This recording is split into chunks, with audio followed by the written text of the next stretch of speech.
እንደዚህ ነው የተጎዳነው የጎዳን ማን ነው እንደ ክልል ተጎዳ በእውነቱ ካወራ ትጥቅ እንዳይሰጠን ኦነግ ሸኔ ነው የምንባለው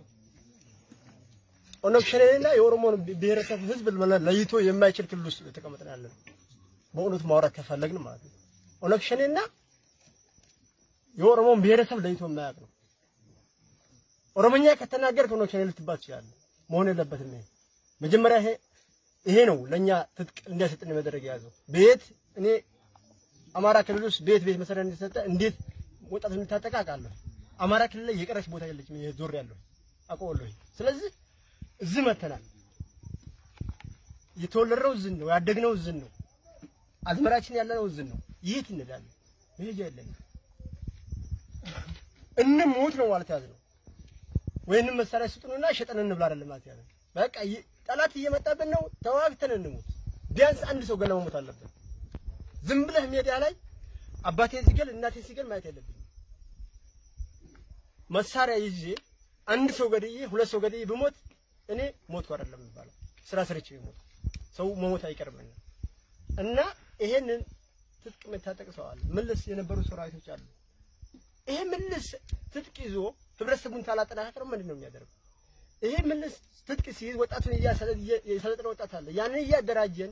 እንደ ዞናችን ጠንክረን መስራት ካልቻል ከዚህ ቺንቺን እንበራለች ወደ አማራ ክልል ብትል ኦነግ ሸኔ ነው የምትባለው እዚህኛ ድንበር ላይ እኛ እዚህ ራሳችንን ቀጣይ አስከብረን እንላለን በፊትም መተናል አሁንም መተናል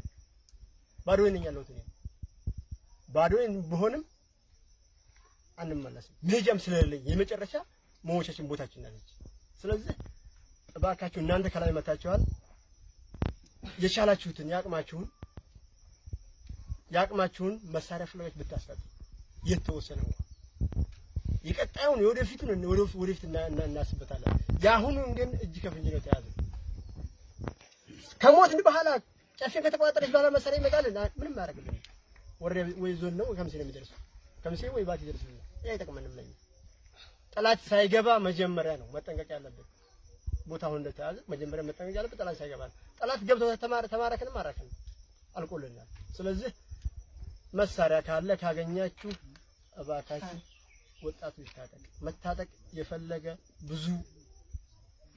ውጊያ ላይ የከረመ ጀግና ህዝብ አለ ጀግናን ደግሞ ዝም ብለው ቆጥራ ታውጣው ራስ ነው የሚወጣው ሲያገኝ ስለዚህ ይሄን ሊታጠቅ ይገባል ራሱን ሊጠብቅ ይገባል ህብረተሰቡ ይሄ ህብረተሰብ አንዲትም ሴት አንዲትም አዛውንት አንዲትም ወጣት ከዚህ ተፈናቅሎ መሄጃ የለውም እያያችሁ ነው ኮመርሻል ዲሲ ምን እንዳለ ተፈናቅሎ እያየን ነው የት ነው የምንሄደው መሞት ነው አለበት እኔ ባዶ ነኝ አይደል ያለው ታው ነገ ሟች ነኝ ከዚህ ላይ እኔ ወደ ባቲ ወደ ኮምዚ መሄጃ የለኝም ይሄ ዞን ሲወራት ነው የሚሄደው መሄጃው ራስ ስናስብ እኔ ራስ ሳስበው ወደ ደሴ ነው ወደ ባህር ዳር ነው የት ነው የሚሄደው ከባድ ነው ስለዚህ ከዚህ ነገር ውስጥ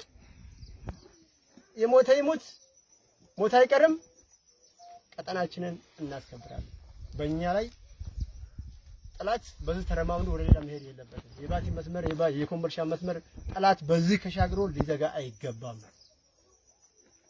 እሱ ሐሳቡ የባቲ ወዲችን የጅቡቲን ወደብ ለመዝጋት ነው ባጭሩ መሮጥ ያዘው እዛ ተገባ ከተሞች መንግስትም የራሱ እንትን የሆነ ብዙ ለፖለቲካም ይመስጫው ያን ነው ሐሳባቸው ብዙ ነገር ሞክረው ስለዚህ ቦታችንን አስከብረን ሰመጨደረሰ ከዛ በኋላኛ መሳሪያ አንፈልግም ሰላሙ ከመጣኛ መሳሪያ አንፈልግ መሳሪያ ምንም ማድረግልን መሳሪያ ራሱ ጠላት ነው መሳሪያ ራሱ ማለት ስለዚህ ይሄን ያደርጉልን አሁን አብዛኛው ብታዩ አህመድ ረይስ ነው እዛ አስቀምጣል እዛ አስቀምጣል በስጀርባ አስቀምጣል በግለሰብ የገዛው ይሄ መትረየስ መምጣት አይረባንም ለኛ 50 ጥይት ይዞ መትረየስ ምን ያደርጋል በመንግስት እንታዳር እንኳን ብታቁት 1000 ጥይት ነው ከዝግጅነቱ ውጭ ማለት ነው ስታንደር ነው የሚወጣው 1000 ጥይት ከስታንደር ውጭ ያ ዝግጅት የሚቀመጠው ራሱ አለ ከ1000 ጥይት በላይ መትረየስ ምን ነው የሚሰራው ክላሽ ራሱ እንግዲህ ሰው ስለዚህ ቢያንስ ቀለቡ መምጣት አለበት በስነ ስርዓት በዚህ በአመራሮች እጅ ተቀምጦ ቀለቡ በአስፈላጊ ሰዓት ላይ ሊደርስልን ይገባል አሁን እዚህ ቢመጣ እኛ ልንዋጋ አይደለም ሞቱን ከመጣ እዚህ ያው መሞት አለብኝ ወስኖ የመጣ ህዝብ ነው እንጂ